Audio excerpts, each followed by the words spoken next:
morning, good evening, good afternoon, everyone. Welcome to the Zwift Community Lab broadcast of Dig Deep Coaching stage number 9 of their virtual Grand Tour. Alongside the Tour de France, we're going to be doing every single stage, the critical moments that are the winning moves.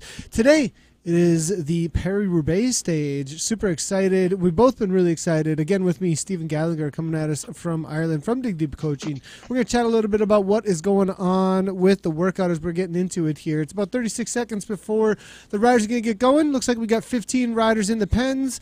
A lot of the usuals have shown up. We've seen Eric Locks. I'm seeing Holly's in there as well. We're also seeing, I believe, the Cycling Idiot. And a few new names, I believe, out there. K-Bitters out there, so good to see them. Good morning, all. How's it going there to Pete Donahue, Ken Holly, as well as Michael Archer. And, of course, hello to Stephen, who's sitting there saying, Nathan, I got to talk too here. How's it going, Stephen? Good morning to you over in Ireland.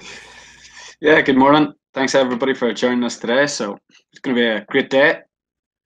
Yeah, super intense day. You know, everyone's really looking forward to this stage, I believe. This is going to be one that, well, it's one that we've been talking a lot about moving in, leading into this stage. And let's chat a little bit about why this is an iconic stage.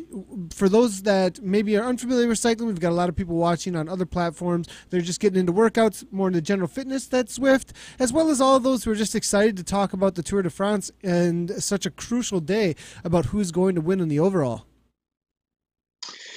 Yeah, today is a real, it's probably going to be the most exciting stage of the Tour de France this year, potentially. If you're going to watch one stage of the Tour de France this year, I would probably recommend going to watch today's stage. So basically, we're heading towards Roubaix, very up close to the Belgian border.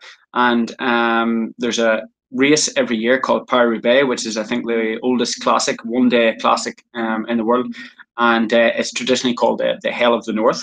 That's the name that this one-day classic would be called. So what the Tour de France today is actually mimicking and taking on a lot of the course that Paris-Roubaix would take on. Now, what makes it so special isn't the climbs. As you see, it's a flat day, but believe me, that is not the issue here. The issue is the roads that they're going over, or lack of roads. They race over cobble sections. So anybody who's been to Europe, and I'm sure in the United States and wherever, you maybe have some old cobble roads. Well, basically, this part of northern France is littered by cobble sections where people have been using these roads for basically hundreds of years, and they haven't been updated. And it's like riding a mountain bike, I suppose, across on a road bike, across these sort of very uneven, dangerous, slippy, it's just filled with spoils that can ruin a race. It's traditionally known as a place where a lot of crashes happen. There's lots of things outside of your control, which is going to affect your race, which is, the reason today is probably going to be one of the most exciting stages. So we're mimicking these sections of cobbles. So I think today there's maybe 15 sections in today's race. So we're going to mimic the last 8 sections from Mons-en-Pévèle the whole way through to the finish in Paris-Roubaix. So the sections last between about 4 to 5 minutes, right down to 1 minute. And these cobble sections are spaced out during the stage, today's actual live stage, but we're condensing it down into a workout where we're going to have maybe 2 or 3 minutes between each cobble section. But today is just a complete crazy day, and I think the Tour de France will certainly be lost today by many riders. I don't know if it's going to be won, but it's certainly a lot of people are going to lose their Tour de France hopes today. So. Yeah, so the difference here being that you're saying these cobble sections are so crucial, and it sounds like the difference being that a lot of times it's just about how fast you can go uphill, where today it's a little bit more about how well can you handle your bike, how much of a beating can your body take from these cobbles. Yeah. I mean, they're riding over essentially stones in the ground.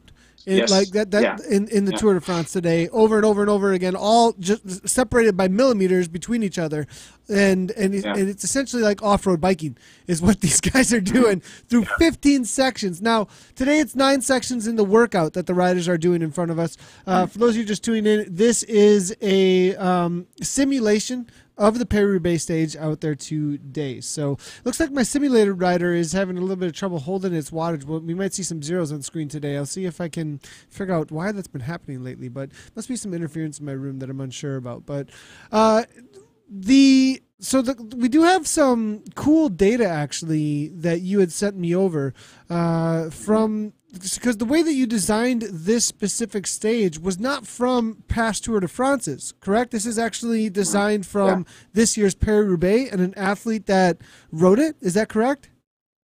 Yeah. So, I mean, stages to Roubaix, these sorts of stages aren't the norm in the Tour de France. I know we came on a similar stage in 2014 or 15. I think there was a stage to Roubaix, and I went across the cobbles. But so it's very hard to get data in this type of along this type of environment from a Grand Tour, from the Tour de France, which is what I've been doing with other stages, specifically the mountain days, where it's quite common that they go over these big climbs. So what I've done is we worked earlier in the year with Training Peaks to deliver a complete analysis from the Paris-Roubaix this year from Taylor Finney's power file. I think Taylor finished 7th or 8th in Paris-Roubaix this year. So we done a big analysis there on Training Peaks. We had access to his Training Peaks account and was able to take out segments of his power. Anybody who watched Paris-Roubaix this year would have known he was in the break, or one of the leading breaks, with about 40, 30 Ks to go, and played a big role there, along with his teammate as well was up there. But so what I've done is I've taken his power data and his actual power distribution across these cobble sections, and tried to estimate his FTP as much as possible, which I think I've got as accurate as I can, and look at his cadence distribution, how he entered the cobble sections, how he went into the cobble sections, and then built that specifically into each cobble section that we're doing. And again, I'm looking at the last 8 cobble sections of today's stage, and then I've looked at the cobble sections in which that he did on that day in Paris-Roubaix for that particular part of the race, and then built that into the workout as we go along. So you can see that's his ride. Full. That was full ride. This is the numbers that he was able to pull during the ride. Now the ride that we are seeing in game, you'll be able to see the FTP percentages at least in game, and that's what all the riders will be doing for those 9 sections of the cobbles. Those 9 intervals are going to be replicating what Taylor did then for these intervals. Yeah. So that's really cool. You guys are actually doing Taylor Finney's efforts based on your percentage, based on the percentages of your FTP. Pretty cool situation here. So this is the rider that you are going to be coupling today in your intervals. So that's a pretty cool situation here. Looking forward to today's Paris-Roubaix stage. Now the stage hasn't happened yet, so this is one of the rare days in our Grand Tour where we can talk about what's going to happen rather than what happened on the day, because we get the broadcast before the tour today, which starts in about, I believe, 45 minutes to an hour or so from now. So it's going to be interesting to see how our predictions. It's going to be interesting to see how the race ends up playing out after we talk about it today. So, so the upfront normal warm up. This is the bread and butter warm up. It looks like for Dig Deep Coaching. Is this a little bit longer workout though than the others? Looks like stage 9 before this rest day has been planned as a longer workout today. Is there a reason for that? Yeah, well, I mean, to try and fit in, as many cobble sections as possible, and also to replicate the actual. Again, we are riding a 3-week tour here as well, so we've got a pretty bit of stress in our bodies today before a race tomorrow. For the riders, this is going to be their hardest day of the stage of the actual Tour de France yet. So we've got to make it the hardest stage of our virtual tour as well. So it's a big day. It's a big day for everybody today, including us. But as you've seen there in Taylor Finney's data that you flash up, whenever he done Paris-Roubaix, he had a 418 TSS. I would expect 415, a lot 415. of 415, 415. 3 points. Insane. I mean, whatever. Oh my goodness. Yeah, and And I would say the data. for 5 hours and 56 minutes? Are you 6 hours. kidding me? Yeah. 6 hours. Like 287 watt average. That is insanity. Just absolutely insane. So what you're going to be asking of these riders is fairly serious today in this workout. Yeah. And we're looking at the specific times of the cobble sections. We've got 8 cobble sections, and then the last section is a sprint. So we've actually replicated Taylor's sprint. In Paris-Roubaix this year, Taylor came in he was sprinting, I think, for 7th place or 6th place, and it wasn't so much of a big explosive sprint. It was just a bit of a slog at the end. So we've literally cut that down as well and put that into proportion of this workout today. But we're looking at cadences as well. So we're looking at your distribution of torque and how you apply that going into some of the sections. Some of the sections we're going to be hitting really hard. Then we're going to even out. Cadence is going to drop down a wee bit, and then we're going to be coming hard out of the exit of the cobble section. Or it could be the opposite way. We could start off quite steady and then ramp it up as it goes along. Again, it depends on what Mr. Finney did during Paris-Roubaix this year, and how he raced that is pretty much how we're riding each cobble section as well. So if you're hurting today, you can blame Taylor Finney. Blame Taylor Finney. Call him.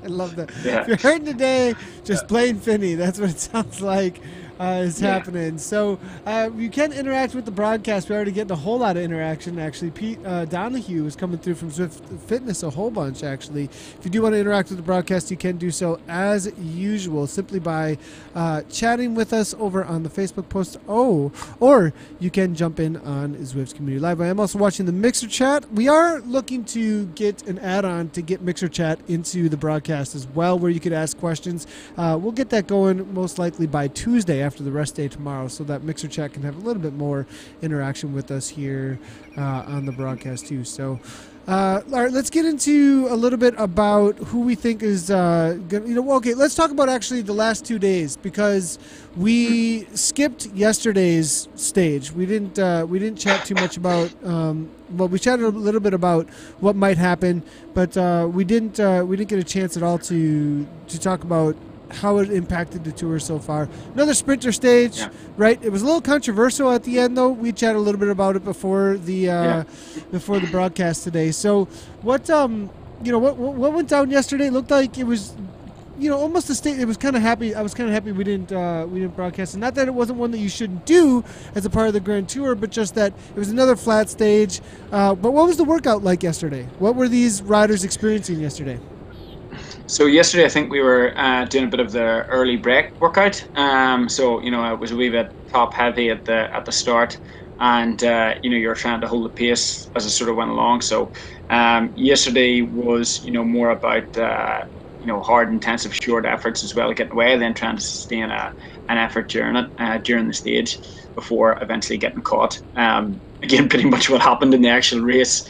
Yesterday. So it was a quick step rider off the front, I believe, or am I incorrect about that? Yeah, it was a blue jersey. It was a blue jersey for sure. Yeah, I think there was a few riders off the front early on.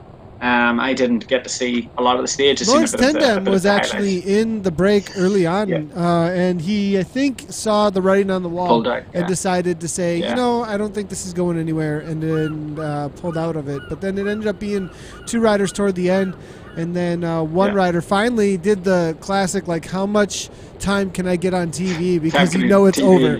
Like, it's pretty much over. We're not going to be going anywhere at this point. So I mean, yesterday was, I think, your, typical sort of stage for sprinters. Quite controversial at the end with 2 guys getting relegated, Gaviria and Greipel. I've seen a couple of clips of it. It's hard to know who was in the right and who was in the wrong. I wouldn't want to be the commissaire making them sorts of decisions, but anyway, I don't think it affected the winner was Groenewegen. So. I think he won fair and square and has proved himself to be, force probably to deal with. Definitely a force to deal with, it seems. Yeah, absolutely. So, but At the minute here now, we're just, as you've seen, it flashed up on the screen, we're starting to ramp up a wee bit before the first cobble section. So we have, I think we have, about 3 minutes of a slight ramp up. We've just finished our warm up, so we've got ramping up towards, going up towards maybe our threshold. So yeah, before we hit our first cobble section, then we'll rest down for a couple of minutes, and then we hit the first big cobble section. Full gas. So yeah, so it's just starting to ramp up for position at this point. It looks like 1 minute at threshold. Sorry, I'm paying a little bit of attention to my avatar falling off the back here, getting zeros on and off. Maybe lots of flat tires for my guy today. I'm not sure. Maybe it's representing the not wanting to get into the cobbles today. That's just trying to avoid the cobble sections every little bit I possibly can. Yeah. But So what's this initial? This is the first section. Is that what we're hitting right now, or is this just the ramp up in? No. Ramp up in. So this is us getting the body moving, ramping up before the first cobble section.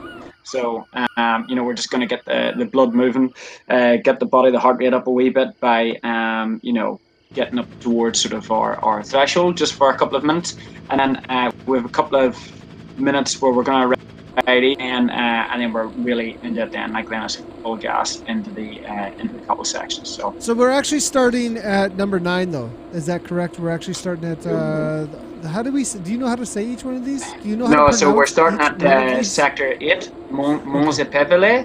So it's one of the longer sections of the stage of the cobble sections that the riders will be doing today. So we're starting that. So I think our first cobble section is about 4.5 minutes, nearly 5 minutes, something like that. So we kick in 45 seconds, a low cadence down to 75 RPM, then 3 minutes at about 85 RPM, and then we sort of build out of that towards 1 minute at 95 RPM, where we're back to 100% of our FTP for that last minute as we're starting to leave that last section. With 2 minutes rest.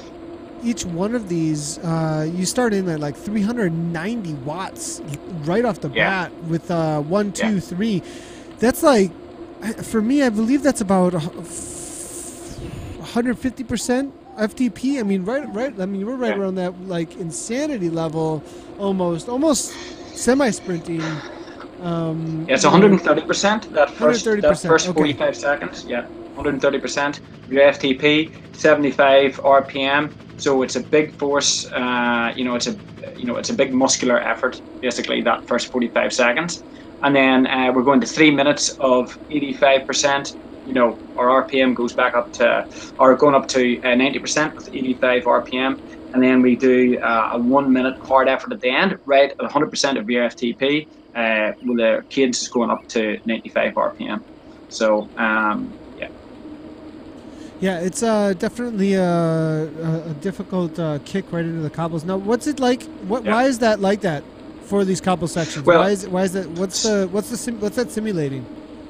So again, it's simulating exactly how Taylor approached each of the cobble sections during the Paris-Roubaix this year, and anybody who would have ever watched a race like this, and B, who's ever participated in a race like this, maybe not necessarily on cobble sections, but parts of a course that are critical, that are small sections that are critical, and it's the approach to it and the entrance into a section are normally the hardest and the most anxious. So they spend a lot of energy trying to get into position.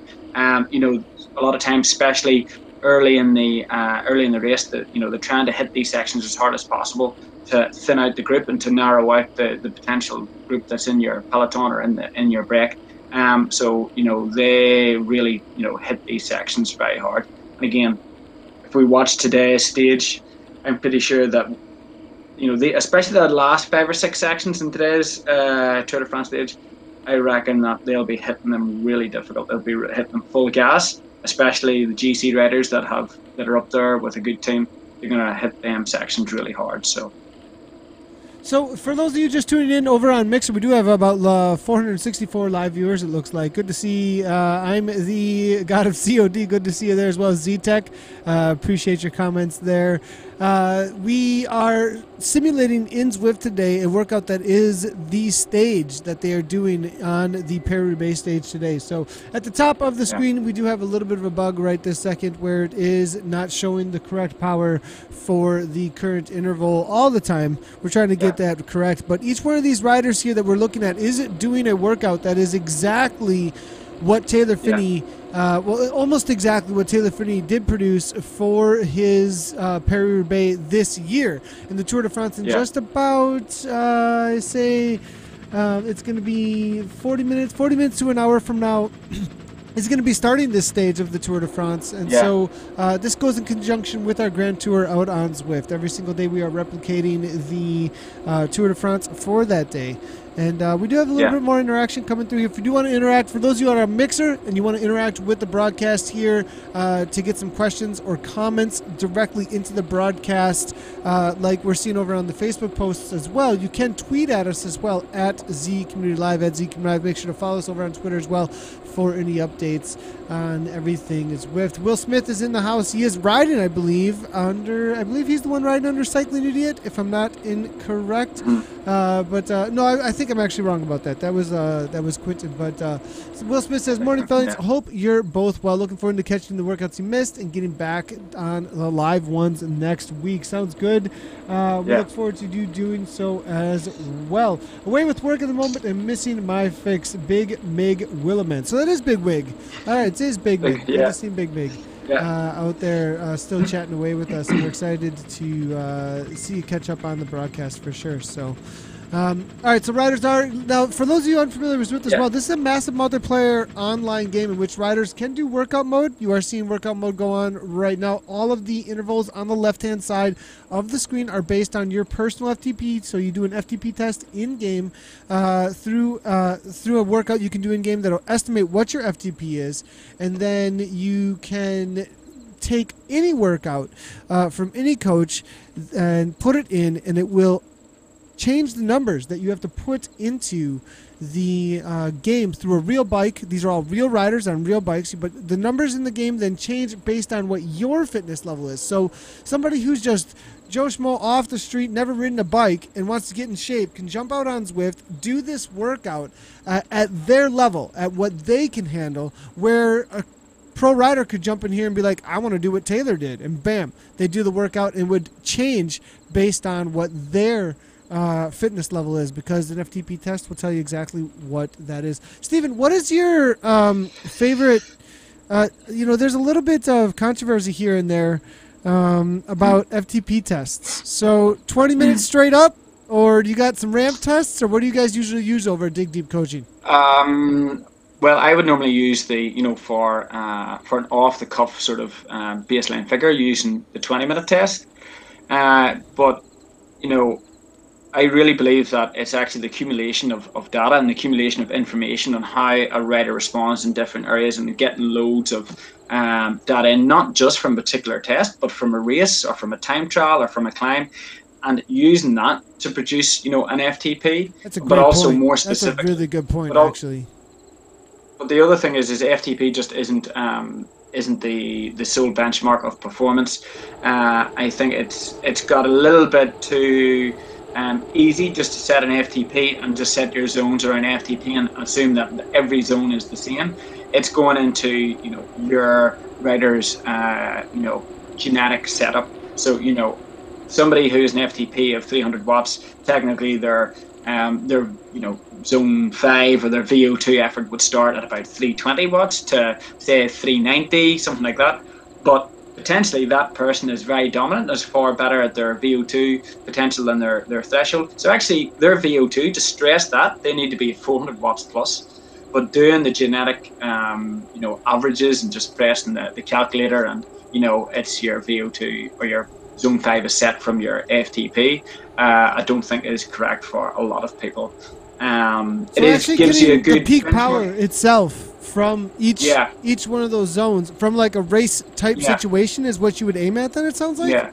Yeah. So I would, I would look at doing probably 4 strategic tests. So one would be, and sometimes I do them on the same day as well, just to help with being able to do it. So maybe one day we'll do the 1 minute test, and we'll also do the 20-minute test. Obviously, you've got to be pretty fresh. So, looking at your real anaerobic capabilities in your 1 minute, and then you do the 20-minute test as well. And then another day, you'll do your 5-second neuromuscular sprint efforts, 3 or 4 of them in succession, trying to get your peak power of your big 5-minute or 5-second effort, and then go into your a 5-minute VO2 effort, and using all that data and all that information to then be a bit more strategic in setting your zones.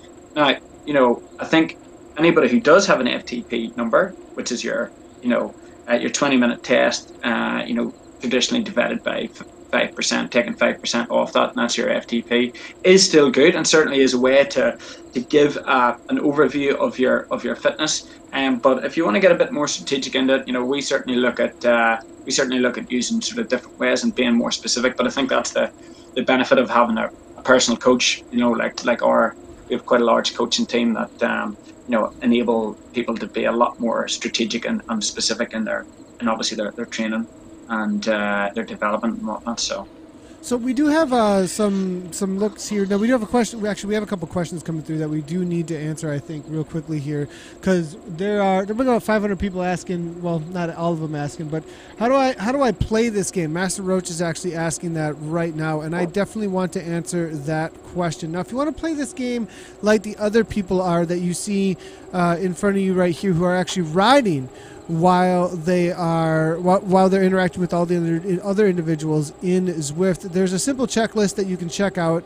Let's just make sure that this isn't too loud, as I did just add the video. Not sure when you need to start Zwifting? To start Here's Zwifting, a simple checklist. First, we got you'll need a trainer. Mike McCarthy, world champion voice coming through here. You need a trainer, as you can smart see. Trainers get that smart trainer automatically going. control resistance. Here, so when you hit a climb on Zwift, you'll feel the gradient kick in, just like Let on the him road. go ahead and talk Classic off trainers real do quick. not automatically control resistance.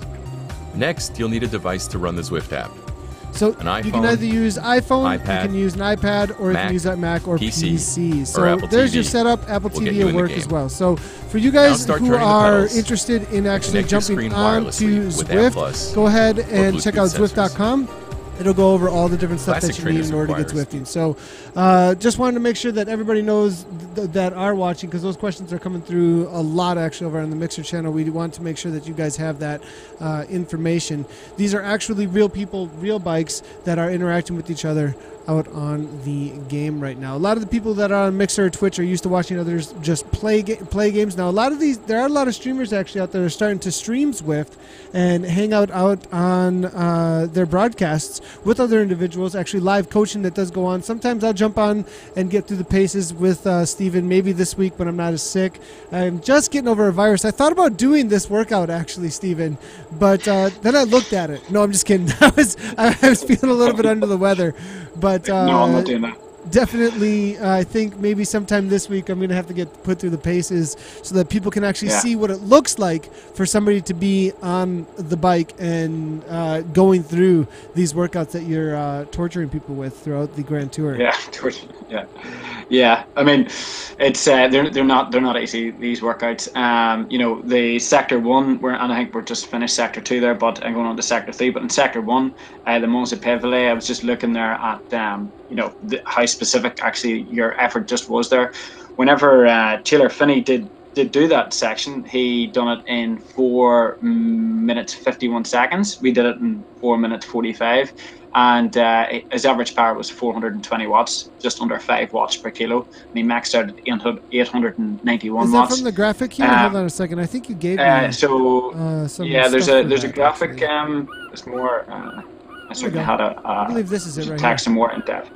Yeah. So there's 426 Mons et Pévelé, 36 k's an hour, 419 watts, 4.85 watts per kilo. You can see here that the bottom right, Sector 11. That's Sector 11 in the Paris-Roubaix this year. This year in Tour de France days today, that's actually Sector 8, I believe. And so that's Yeah, the beginning sector. sectors. That's the first one that we're jumping into, about 4.6 watts per kilogram, 390 watts. What he's going to be putting out for that section. So pretty intense start to the Tour de France's stage today. It looks like, at least for these riders here. Now the riders in the real Tour de France are going to have, I think, like 7 or 8 sections prior to this. So prior to that, that's right. Mm-hmm. So what are we looking at here? What does this tell us? This specific graphic, though. So this here just really gives us this is an overview of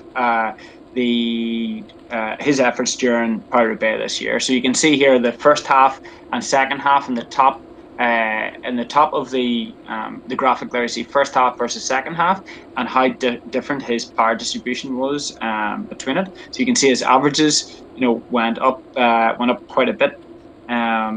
Certainly his maybe not his normalized power, but his average power. But it was a solid day.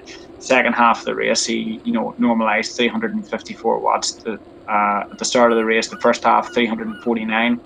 And what's really interesting about Paris-Roubaix, and it's very different to a lot of other single day classics, and this can be totally referred to today's stage, the Tour de France, is that there's no easy sections of it. There's no, like in a classic, maybe like the start of Tour of Flanders, or some of the other classics, that you can have 90 k's or 80 k's of easy riding before hitting into the real main part of the race, or 100 kilometers easy riding.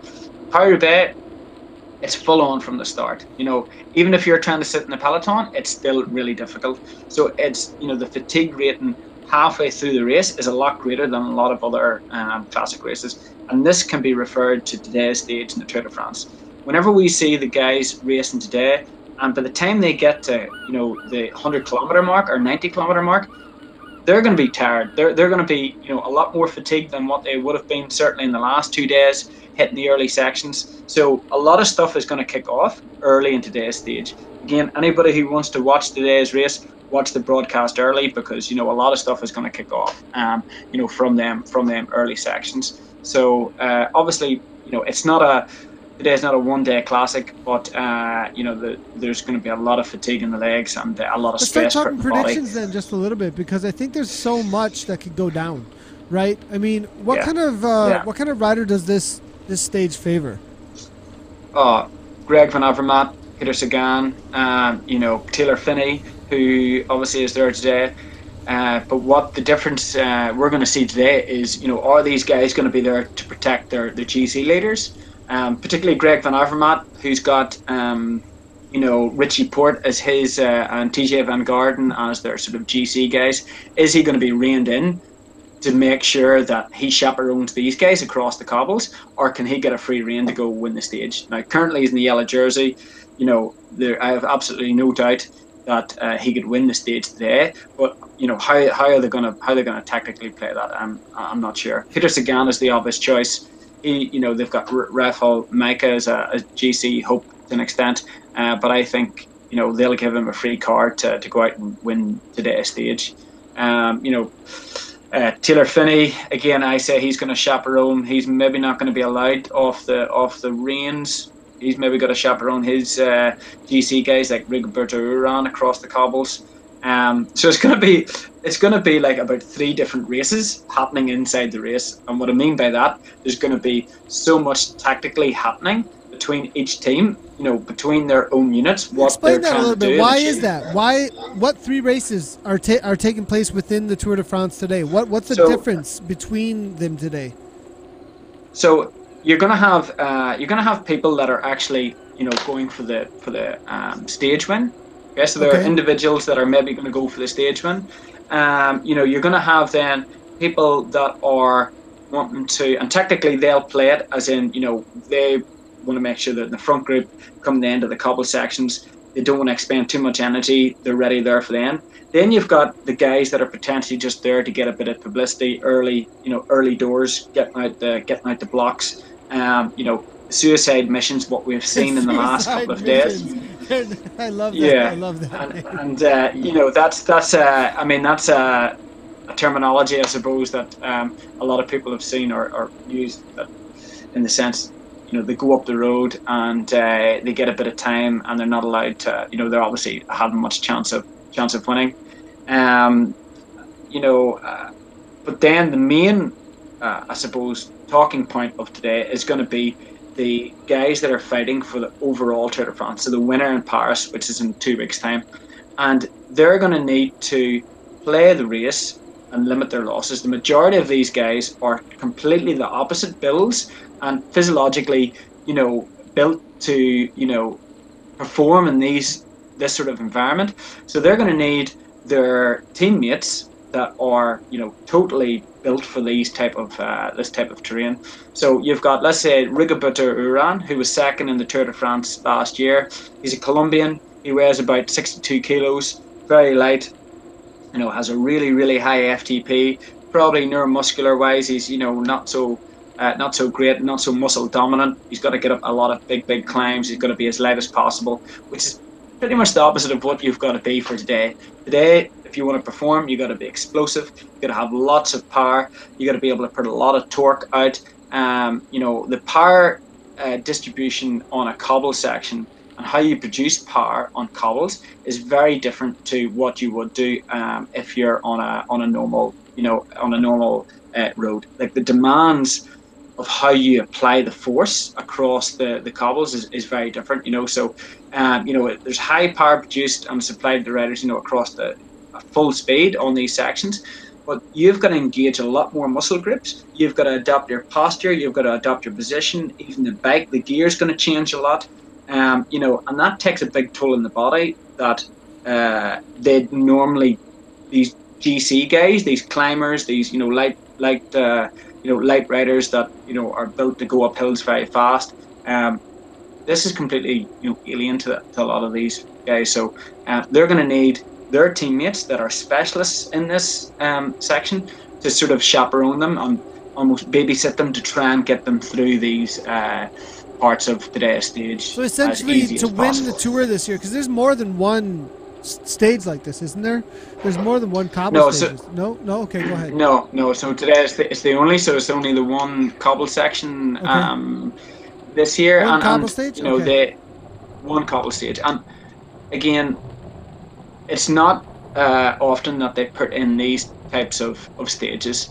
I think the last time they did it was 2014, 2015, and it was quite an explosive day. I think actually Chris Froome abandoned the Tour on a similar stage whenever he done it a couple of years ago. That was the day Lars Boom, I believe, won the stage, and Nibali really took a lot of time out on his, he might be one to watch out for today, I would think. I mean, absolutely. Being somebody who is a GC contender and also can ride. I mean, that's the prime suspect today for a winning move, I would think, is the rider who, or at least somebody who's going to get some time and on the rest of the GC contenders, is somebody who's both can be a ruler on the day, but can sit down and just pedal with torque right on through. At the same time be a climber for later on in the tour. So most tours are one in the mountains. This tour could be lost on this day is really what it comes down to. So we are getting some questions here. So this is real life. Yes, these are real life riders riding in Zwift right now. On Zwift Community Live, we broadcast races, workouts, as well as group rides and group runs, and soon to be, I believe, running races down the road a little bit as well. I don't believe there's any running races yet in Zwift for the events yet, but there's all kinds of events in Zwift. These are real riders on actual bikes pedaling down the pave actually right now, and they can actually feel this pavement. They can feel the cobbles in GameX if they have a Neo. If they have a Neo or they have a smart trainer that does have real world road feel, you'll get like a bumpy, shaky feeling actually while you're riding along. So lots and lots of new, and then also like as far as the VR experience, that's what a lot of the gamers I think who want to get in shape and would like to start, or who are in shape already, no assumptions there, but anybody who's gaming and is like, look, this looks like a really cool VR experience for me to both get fit while playing a game. You know, it's VR is not integrated publicly, but I have tried the VR version of this, as it was a alpha or beta thing that was available at some of the tour. Zwift is doing a tour of North America. I showed up and I put the goggles on, jumped on a bike, and imagine this view, right? But you could like look left and you could look right, look behind you. You saw everything moving around you. And then with the addition now, did you see the Wahoo fan that came out? Yes. And like, it's giving you headwinds. Yeah, it gives you headwinds, and then like it'll change with your speed. It'll change with how fast you're going, or if you go by a section that has more wind and stuff. Like, and then they also had the climb, the kicker climb. So like the handlebars will raise up and they'll go down with whatever the inclines are. I mean, and then if you're on like one that shakes at the same time, I mean, how much more?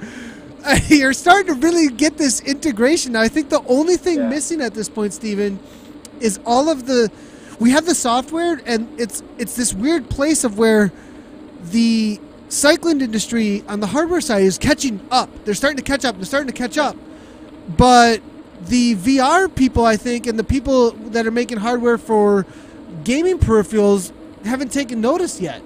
Like, you know what I mean? Like, they're big clunky things. There's massive potential. Yeah, massive potential. And, you know, talking about technology, I was watching Cycling Hub.tv's overview that had GP Llama testing out a new kicker from, I think it was a new kicker from Tax, and it was actually on a plate. You're talking about it was Cyclops. Cyclops is making a rocker. Oh, is it Cyclops? Yeah, and as a full rocker, and you get out of the saddle and it moves. It just looks completely cool. It is literally like riding. They've been working on it for like 8 years or something. It said in the video. It'd been like 8 years that they've been working on that thing to make it so that the whole bike would move, and it looked really mechanical. Like a lot of different parts were moving underneath to make sure that the whole bike was moving in a very natural way with what you would really get on an outdoor experience when you stand up and went. So that was interesting too. You know, we should do just a whole show on just what is out there for the VR world with Zwift. I mean, that'd be a pretty cool little like look, I think, at like where do things stand currently, because I think the main holdup is that we need goggles. We need like not big clunky like things that are like this big and you can't sweat in them. We need just like all of that compact into like how we took all of our big clunky cell phones and made them like small. You know, we need to take that big clunky HTC and make it a little swimming goggle, so that you can sweat into it like crazy. And then we'll all be riding VR experiences on Zwift. I wonder how much those would cost, though. That we're talking money. Already people are like, dude, the setup is like insane for most gamers. They're like, you know, how much does the game cost? I don't know, $60. You're like, no, you got to buy like a crazy trainer. You got a bike. You got this stuff. But, you know, there's a little bit of like, do you ride already? So... but back into the workout here. This is much longer than most of them that we've done so far. Where are we at this point? I totally distracted us with the gaming world of Zwift. Where it looks like we have made some sort of a break at this point, because it looks like it's kind of chilling out a little bit. So we're in the middle of a sector here. You're in the middle of a sector. I think we're maybe on sector 6 or 7. I'm gonna see something flash up there. I think we're too busy talking about turbo trainers, but this is quite a long section here. So you had a 45 seconds hard hit, then we're at 2 minutes at just in around tempo before we're going into 1 minute. On the exit out of this section, it's going to be quite difficult because we're going up to right up to 100%. Here we go. So 100% of your AFTP now, and then with 3 minutes rest before hitting the next section. So I'm not sure exactly what I see. I think we're on sector 7. So I'm gonna see. Perhaps I could leave the workout actually, but and then just see what the riders are up to. But then we won't have the workout on the left-hand side. So we're gonna keep that there. It's gonna flash up on the screen. It'll flash up on the screen here. Just a moment. After this next break, on what sector we're going to be hitting. So, like I said, they're all they're all very specific again to your torque as well and your cadence. Going into them, it's not it's not easy combining not only the actual effort, the power effort, but it is very specific in the cadence as well, distribution. Again, on Paris-Roubaix, how people change their cadence, their position on the bike, their posture on the bike, and how that force is applied is very different to a normal flat stage or a normal surface, should I say. So again, that's why we're changing the cadences quite a bit to replicate that sort of effort. So. Yeah, Stark Zipul says, Google says, Zwift is a massive multiplayer online cycling and running game and training program that enables users to interact. That is 100% correct. And train in the virtual world. That is exactly what's going on here. So these riders are training together right now. This is there's a lot of different event modes that are in Zwift, and this event mode specifically is called workout mode. All of these riders have started this event together and are doing the same workout together. So we are seeing, I believe it is Ken Holly, who's interacting actually over on the Facebook post here. Actually, he's over in New Zealand right now, doing 1.6 watts per kilogram in his recovery. He's currently 11.2 miles in, along with the rest of the riders here. He's in New Zealand, and he's doing the exact same workout as Aaron Locks is doing over in the UK at 2.4 watts per kilogram, which is his recovery pace out on Zwift right now. B. Nixon is here as well. It looks like out of the USA, it's like the middle of the night. And it's just like doing a group ride, a coached one though, but it's a virtual coach who is Steven, who wrote this workout. Steven actually wrote the workout, uploaded it into the game with Zwift. They put it in the event, and everything that he wrote shows up here on the left-hand side of the course here. And all of the riders, if they have a smart trainer, the smart trainer forces them in ERG mode, erg mode, to do the workout as it's assigned here. If you're having a rough day, you can actually lower the percentage here if it's like, oh, it's too much today.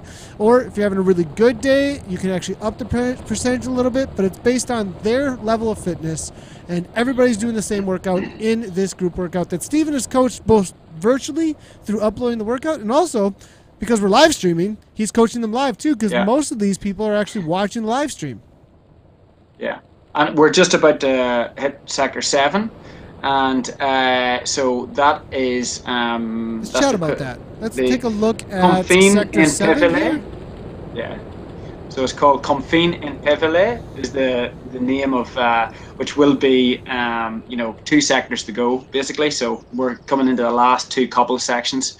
And that's going to be our it's quite a difficult one actually coming up. So this is the so this is number 2, or which number are we looking at then? What number? Yeah, number 2. Yeah, number 2. So 2 to go, and this is the last couple of sections on the route today. So number 2 on the course there. Now, for those the extra cool thing. So I know it's complicated for those just tuning in that are like, "What is this? I've never seen this before." There's a lot of connected parts here that we're putting together into this broadcast. Every single stage of the Tour de France, the critical winning moments, Steven, the guy here in the broadcast, Steven Gallagher, ex-professional cyclist, he's ridden with a lot of the guys who are riding the Tour de France actually right now. He has analyzed each one of these stages and the way that they've been ridden in the past. Actually, this workout is an analyzation of this year's Paris-Roubaix. And he replicated Taylor Phinney's efforts by his FTP, took that percentage of FTP, and put it into the game with these intervals. Okay, so these riders are actually replicating the effort that it would take to win today in the Tour de France stage. Every day of the Tour de France, we are replicating critical winning moves in Zwift in group workout mode, and they're all doing it together live with other riders from all over the world.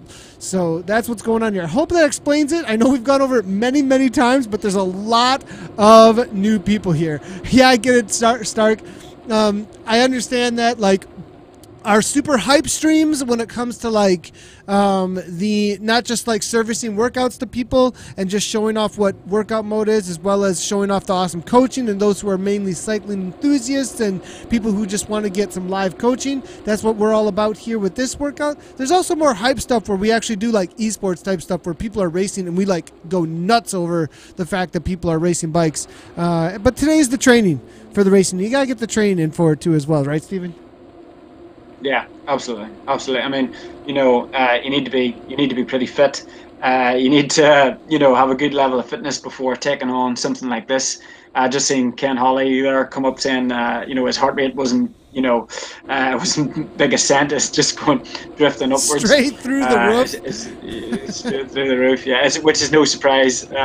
Especially Ken has done, I think, nearly most stages as well. So, fair play to you there. And it's a difficult, something like this type of workout, this type of simulation of a Tour de France stage or any sort of race isn't easy, and can really put a stress on the body. So I would certainly advise trying to get a good level of fitness before coming into this. Come to do something like this. Anybody who obviously wants to potentially go on from either doing a number of these stages to to progress towards an event. I know there's some guys here that are doing the 3 weeks of the tour, or taking blocks of the 3 weeks, are aiming towards an event later in the year. So they're using this to build their fitness. Virtually they're using a gaming tool like Zwift to allow them to better their fitness, to increase their actual fitness that is going to be used in real time at a real event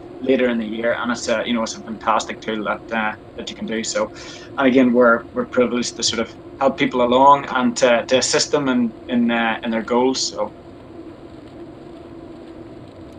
Yeah, so I think we've finished Sector 7. I lost you there for a second. Apologies.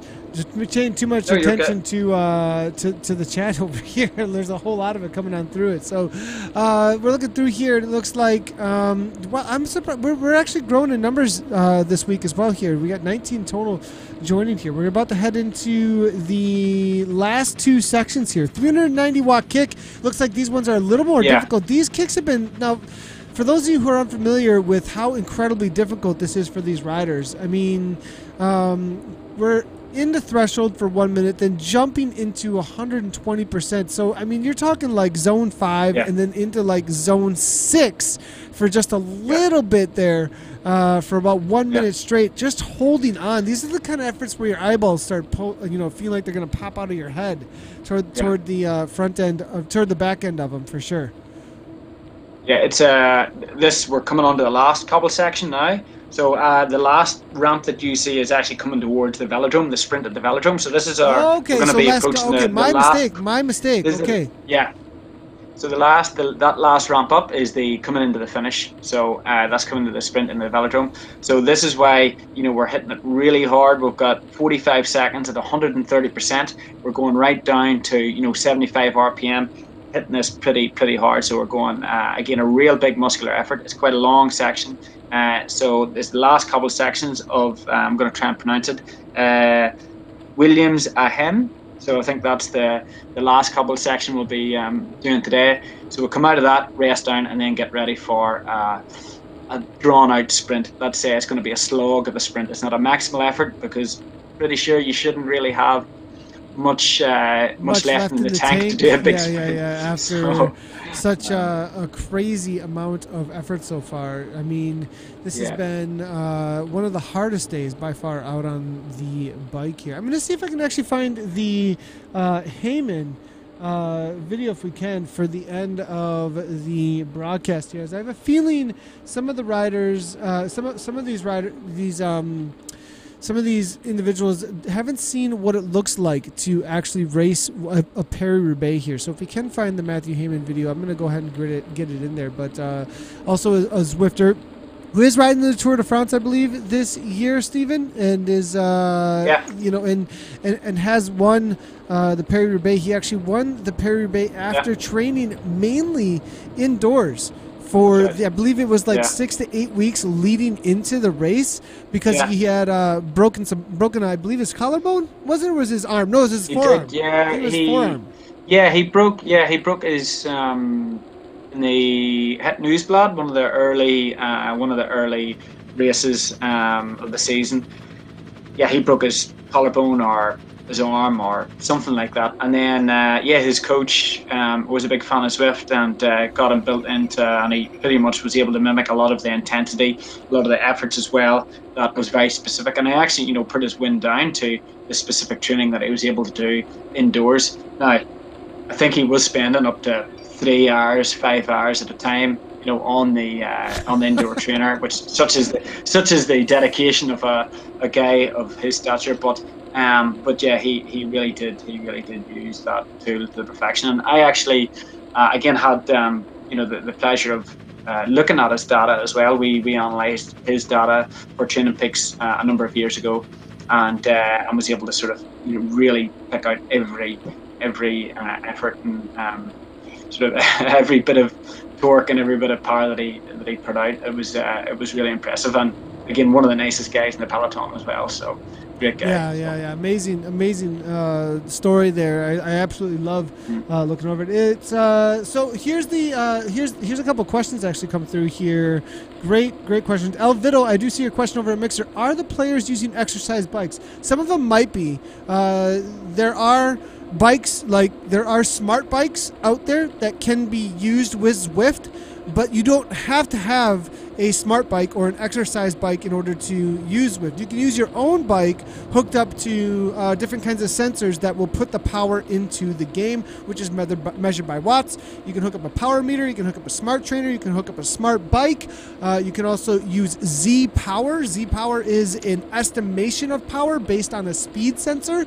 The cheapest setup to get it out on Zwift is actually on Z-Power. It's an estimated power with just a speed sensor. You know the speed sensors you put on your bike that estimate how fast you're going? Well, a lot of them work with Zwift with just a dumb trainer. Dumb trainers are trainers that essentially are not ones that give you the simulation of the hills in game. A lot of these riders are on smart trainers. They will feel this incline of 3, 4, 5% you see in the upper right-hand corner right now. So smart trainer will push back on you.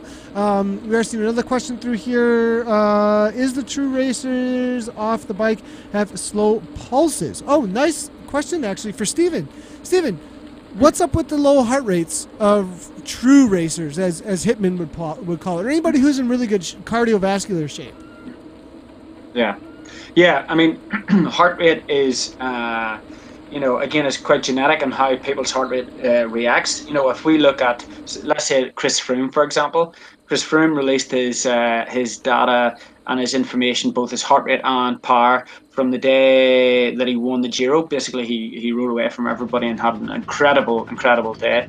His average heart rate, I think, for them climbs was like 145 beats per minute, 150. So that was him right at the top end of his threshold, and he was only riding at 145 beats per minute. So, that's a really low heart rate. For me, that's pretty much what I'm doing getting out of bed in the morning. But, for him, he was... Did you say 145 beats 145, yeah. So, but then, you got to put it into a relative that, his ceiling, so his max heart rate isn't going to be maybe the ceiling of what... His max is like 160, 765 is the idea? Yeah, I don't know specifically, but yeah, his cruising heart rate, so the heart rate that he uses, that he can stay at to do them really long, prolonged efforts at a very difficult, sustained pace, his heart rate isn't going up a whole lot, which is one of the reasons why he's probably so good, is that, his aerobic system, his heart isn't being stressed as much as what somebody else is, whose heart rate is, really going through the roof, and their heart's having to work a lot harder. So, but then, you do get guys that, are getting, doing a lot of work, and, they've been training a lot, and, they're just not, they're just maybe not doing as much. Their heart rate isn't going up as much either. And like Mikel Nieve was seen the other day, he was up around 160, 170. So yeah, it was real difficult. So his heart rate is going up to where normal standards are. So what's us mere mortals. It's completely specific to each people, I think. So. Yeah, gotcha. It is very genetic as about what's going to. But if you do get in better shape, your resting heart rate should come down a little bit. So. We lost Steven there for a second. Sorry, I think he lost I just had the power button on. Yeah. I think we were about to lose him permanently, and he was like, "Oh, my power's about to go out there." But Dig Deep Coaching's hanging out here. Steven's a part of Dig Deep Coaching, and they're letting everybody know to get all of this week's workouts. You can jump down into the link below in the Facebook. Also, can we get that over on? Let me go ahead and grab that real quickly here, and I'm going to post that over in the Mixer group as well. So if you do want to get the workouts, you can grab them there. Go ahead and head on over to digdeepcoaching.com/GT2018, and you'll be able to get all of the workouts from this week. You can sign up for newsletters; they'll get sent directly to your emails, and you'll be able to do those workouts directly. So. For the Paris-Roubaix, it actually ends in a velodrome. It doesn't end on the cobbles or on a climb or anything like that. It ends in a velodrome. So the sprint is about to be simulated, it looks like. It's a ramp up for about 1 minute, then 2 minutes, and then the 30 seconds at threshold, over threshold, 30 seconds at 600 watts. Go. I mean, this is an all-out situation here, it looks like. What happened at Paris-Roubaix this year? What was the situation? With Taylor, he was in a group. I think he was in the second group coming in. But in Paris-Roubaix this year, the winner was Peter Sagan, who pretty much rode away from everybody in the last, I think, was it 40 kilometers or something. And he took an AG2R rider with him. He was the Swiss national champion, Dillon. I forget his name, is it Dillon? And then behind that there was another small group of about 3 or 4 that fought it out for third place. I think basically Peter Sagan rode away from everybody and showed his dominance, and then Taylor was about a minute and a half behind that. So, coming into the velodrome, you'll see, especially today, it's just a slog. It won't be a sprint. It'll just be whoever's got whatever energy left. So just so everybody knows that's not a part of the cycling world so much, if you don't watch a lot of the tour, today is a day to watch. Okay, we're gonna get done with this workout. Everybody's working out on Zwift, getting this in early morning, and then they're gonna go hang out and watch the Tour de France and watch the highest level of sport compete. There's a lot going on today. They're sprinting at the velodrome today. Is that right? Is it actually taking place? Yeah, I think so. Yeah. I think so. Let me take a look at this real quick. Like, that's interesting if they're actually going to finish inside the velodrome as well on the day in the stage. It'd be interesting if they actually are. Either way, though, things will be decided. We're talking about Taylor Phinney.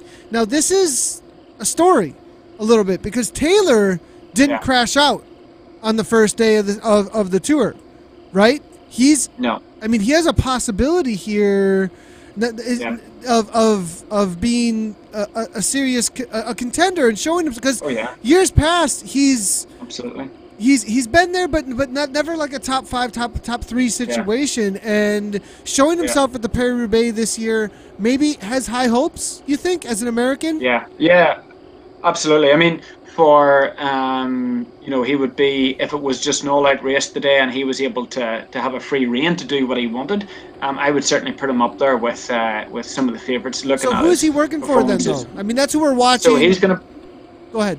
Yeah, he's probably going to be working for Rigoberto Urán, who's his team leader. So he's the man that they want to get to win the stage, or to win the Tour de France over the 3 weeks. So I think probably Taylor's going to be reined in a bit. He might be told, okay, you can't go for your own glory on this stage, but you've got to sit back and ride with your teammate to sort of chaperone him. But certainly, if it was an all-out fight, it was a pistol fight between everybody, yeah, he would definitely be up there. So we're getting ready for the sprint now. American rider on BMC that I'm thinking of as well. That I was thinking of that did not have any issues on the day. Van Garderen. Now, has he had any issues? TJ. Yeah, well, he's up there. I think he's 3rd overall in the classification. I think he's third. it's his teammate who's winning it at the minute, Greg Van Avermaet. So I mean, so BMC, I think well placed. All right, we got 600 really watts here. These riders are absolutely suffering, and we're just chatting away about the tour. One of us need to these get on a guys are- bike. One of us need to get on a bike and do this with these guys. Give them the real world talking like effort this. here a little bit. Yeah. But Locke's up in the 9 watts per kilogram That's it. Dig for in. this dig here. 600 watts it would have been for me to throw down, but it looks like for a lot of these riders, they're absolutely suffering, barely able to hang on. Now, as you can see, the screen gets all kind of nuts there because in workout mode, it's kind of like simulating here's what the pain would feel like Yeah. if you were Yeah. going through it at this point. But okay, so Well a little done, bit about everybody. TJ though. I think that's an interesting situation, Steven. Like, Yeah. because They- Richie lost a minute, or right around a minute, right on that first crash. Yeah, early. Yeah. You know, early on, TJ's a good climber. He could show himself. Van Avermaet is in the yellow. I mean, BMC is well placed right now to make some moves and put a lot of riders into the top 5, top 10 situation over on the GC. I think Yeah, I Port's a think, good you know, rider at on the the- cobbles too, isn't he? I think Port's a kind of a stocky little guy. He's a bit more muscular than a lot of other GC guys. You know, if we compare to, let's say, I've compared to Bardet, you know, the sort of very skinny, you know, of course, you know, I'm not saying that Port isn't skinny, he's extremely skinny, but, you know, just his frame wise, you know, he's maybe a little bit more muscle dominant. But how good he's going to be in the cobbles, I really don't know. I don't think I've really seen much of him riding the cobbles. A lot of the top riders have actually participated in cobbled races early in the year just to get practice on these sorts of services. One guy in particular that stood out really well was Alessandro Valverde, who Good call. had an incredible result, and he, you know, I mean, he's probably the most experienced of the GC contenders in the sense of, you know, he's been there and done pretty much everything. Absolutely incredible rider, so he's going to be up there today. Also, you're going to see, you know, somebody like Nibali, he's going to be up there today. Richie, you know, I'm not so sure how that's going to be. The big benefit of Richie is his team. As you say, his team, you know, Greg Van Avermaet and the rest of the guys in that, they have a super, super, super strong team. They won the team time trial, which pretty much shows that they're, you know, pound for pound, the strongest team in the tour, maybe just very close alongside Team Sky. So yeah, they're gonna show a lot today. So yeah. All right, so this is our usual race prediction moment. We're in the cool down. Every stage during the cool down, we start talking about our race predictions. That's why I was kind of alluding to what is going to be taking place on the day a whole lot. You know, Covered Cookie, I see your chat. You asking me how do you stream? There's lots of ways you can stream. You can stream right through your Xbox, which I think you are watching from right now. You can look up a couple of things like that. First thing is download OBS if you're on a PC and figure it out from there. But that's about all I can help you. There's lots of tutorials out there, though, buddy, to learn how to stream. Let's get those predictions, though. I'm gonna throw it to Steven first. I think you've thought about it a little bit more than I have. I don't have, and I'm gonna hold off a little bit here and have some thoughts about it. I mean, there's a default that I could go with. Obviously, Sagan won the Paris-Roubaix. You know, I mean, I almost feel like I'm just doing what everybody's going to do then. I don't like to do what everybody else does all the time. So, Steven, but if that's the best prediction, it's the best prediction. If you're a betting man and you're going to bet on the best, you know, horse. Yeah, I mean, I'm going to... Sagan, I think, you know, he's the obvious choice for most people.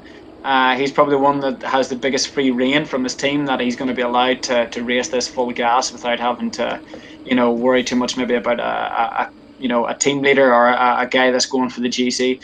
I think Sagan. But if we want to talk about predictions of GC riders, who's going to come out of this stage, I think that's as important as the actual win today. So I think we're looking at the individual win is going to be Sagan, who's going to probably win the stage or certainly going to be there. But the person who I feel is going to come out of today, the best possible shape from the overall contenders, is probably Geraint Thomas. So Geraint Thomas, really? Or Alessandro Valverde, yeah. So, you know, I think, you know, he's going to be certainly come out of this in, you know, the best, probably the best shape, and certainly the best place GC rider coming out of it. So that's my prediction. So we've got 2 predictions. 1, Peter Sagan's going to win the stage, and 2, Geraint Thomas is going to come out of it the best of the GC riders. All right. Anybody else want to win the stage? chip in? That's what he's saying. And Geraint Thomas. I'm taking those 2. So Steven's saying Sagan wins the stage. GC rider Geraint Thomas is going to come out on top when it comes to the biggest gain on the day. Yeah. I'm going to say Dumoulin. I'm going to go with. I think that Dumoulin is going to come out as the best on GC. I think he came from being more of a ruler and turned himself into a GC contender, and I think he's going to be super motivated to take some time today on what he used to be his forte. I think that he might be able to do something there and have a team around him to do it. Maybe I'm wrong, but we'll have to see how that goes. That's a very good. No, absolutely. And then as far as winning the day, though, that is such a hard one. That is really, really hard one to go after there. I think I'm gonna, I'm gonna go with Peter Sagan as well. I'm gonna go with it's 2-2 on Peter Sagan. I haven't heard any chat though. Where's chat at? Where's the chat at on who is going to win on the day? Let us know what your predictions are. Looking for a few more. And we do have, just so you guys know, this is actually the finish screen for your ride report. I averaged hardly anything because my power gave out, but it gives you a TSS, it gives you your critical powers, it gives you a timeline of what the workout looked like, and as well as gives you a map of where you went, as well as everybody who gave you ride-ons and who you rode with. You can add goals every week for how long you want to go, monthly, weekly, distance, or time. So cool, a lot of cool little features in Zwift, and you can save it to your Strava or any of your this will save to my Strava. You can also make them auto-load to your training peaks, today's plan, all the different places like that. So, Mad Dog, that is how you get an instant ban, just so you know, over at the Mixer. All right, so, Steven, that was a really great Stage 9 here, Paris-Roubaix workout, I think, for all the riders here. I think everybody's really looking forward to it. Maybe we could find a place to chat on the so I'll be on Twitter and Facebook with you, going back and forth, I think, as the stage goes on, to see if our predictions went well for over on the Dig Deep Coaching Spaces. And if you do want to interact, everybody, don't forget to head on over to digdeepcoaching.com/GT2018. That's where you can find all that information. There's been we're so going to be many emailing out all the workouts from the week. So all the week's workouts is going to be being sent out this evening. So European time. Anybody who joins our link in our email campaign tonight, if you've missed a workout from this week, we're going to be sending out all the workouts to you, to your email, that you're able to download and then do on your own time. So if you've missed a day, or you want to get have a look at what's been happening for this week, join us there. Click on your email, and we'll be sending you out all the workouts for this week. Sweet. Thank you so much, Steven. We will see you tomorrow for stage number... Or no, we'll see you Tuesday for stage number 10. Remember, everybody, tomorrow is a rest day in the Tour de France. Nothing to watch as far as the Tour de France or the Dig Deep Coaching goes tomorrow. Everybody gets a little bit of a break, which I think will be nice for all of our participants. They're probably pretty tired at this point, as well as the boys in the Tour de France. So for those of you who've been asking like crazy left and right, what is this? What is this? What is this? I mean, we got 850 concurrent viewers. Good to see all of you. Hit that follow button, all the places. Go check out Dig Deep Coaching. If you're just getting into fitness, you want to check out what Zwift's all about, you want an awesome coach to do that with, Dig Deep Coaching is where you can do that. And we're going to show you what Zwift is all about with a couple of how-tos, as well as a little bit of a promo video of what Zwift is. Steven, thanks a lot for chilling with us, and we'll see you in 2 days. Thank you. Cheers.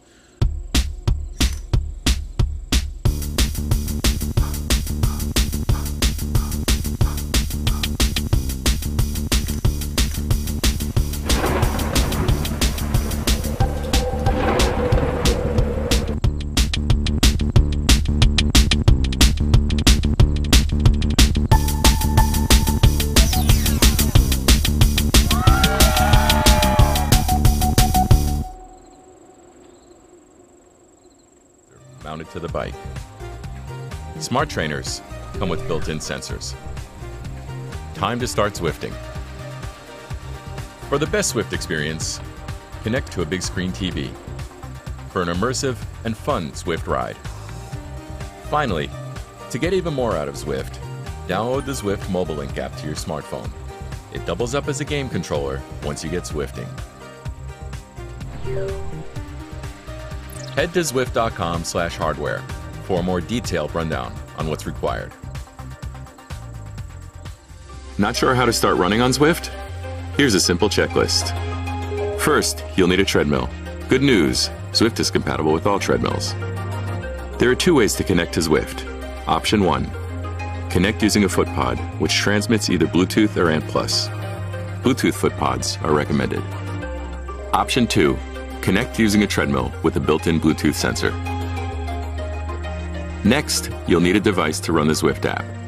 An iPhone, iPad, or Apple TV will get you in the game. You can also connect a Mac or PC. Zwifting with an iPad is the most popular option. Most treadmills come with a dedicated mount or lip on the dashboard to rest your device. Next up, log into Zwift, head to the pairing screen, and connect your devices. For the best experience, we recommend you also use a heart rate monitor. You may also want to calibrate your footpod. Just click the wrench icon and follow the instructions. Time to start Zwifting. Finally, to get the most out of Zwift, download the Zwift Mobile Link app to your iPhone or Android. Here you can register for Zwift, follow your friends, and connect your Zwift account to third-party apps like Strava, Map My Run, Garmin Connect, Training Peaks, and Today's Plan. For more information, visit Zwift.com/run.